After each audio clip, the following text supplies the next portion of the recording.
नमस्कार मंडळी, मी दीप्ती जाधव तुमच्या सर्वांचं एक्सप्लोरिंग दीप्तीच्या आजच्या नव्या कोरा ब्लॉग मध्ये मनापासून स्वागत करते। सप्टेंबर म्हटलं की उत्सुकता लागते ते गणपती बाप्पाचे आणि त्याच्या 1-2 महिन्या अगोदर वेध लागतात ते गणपतीच्या आगमनाचे। तर आपली लालबाग नगरी सज्ज झाली गणपतीच्या आगमनासाठी। तर आज आपण जाणार आहोत गणपतीचे आगमन बघायला। चला तर गणपती बाप्पा मोरया बोलत या प्रवासाला सुरुवात करूया। चिंचपोकळी स्टेशनवरून उतरतानाच आपल्याला पहिलं लागतं ते चिंचपोकळीचा सार्वजनिक गणेशोत्सव मंडळ। तर इथे मंडळाची ही तयारी चालू आहे आणि ह्या वर्षी जगन्नाथ मंदिराचा सेट असावा बहुतेक।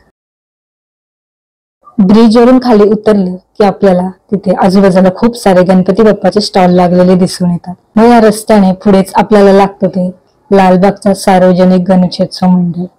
तर इथे देखील त्यांची तयारी आतमध्ये चालू आहे आणि इथे बाप्पा त्यांचा बनत आहे।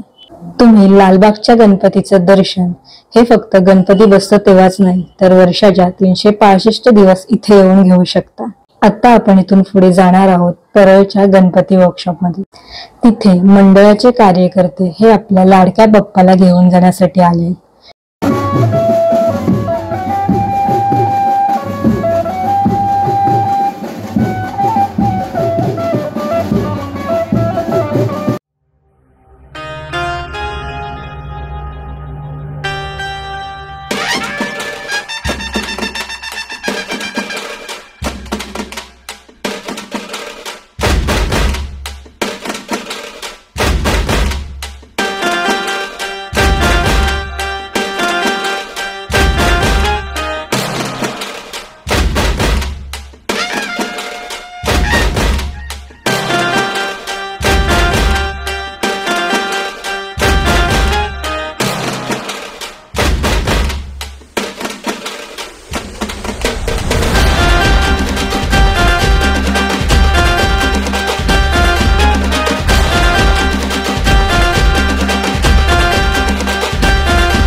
तर हा गणपती आगमनाचा व्लॉग कसा वाटला हे कमेंटमधून नक्की कळवा। चॅनलवर नवीन असाल तर सबस्क्राईब करायला विसरू नका। लवकरच भेटू नवीन व्हिडिओमध्ये काहीतरी नवीन एक्सप्लोर करताना। तोपर्यंत काळजी घ्या।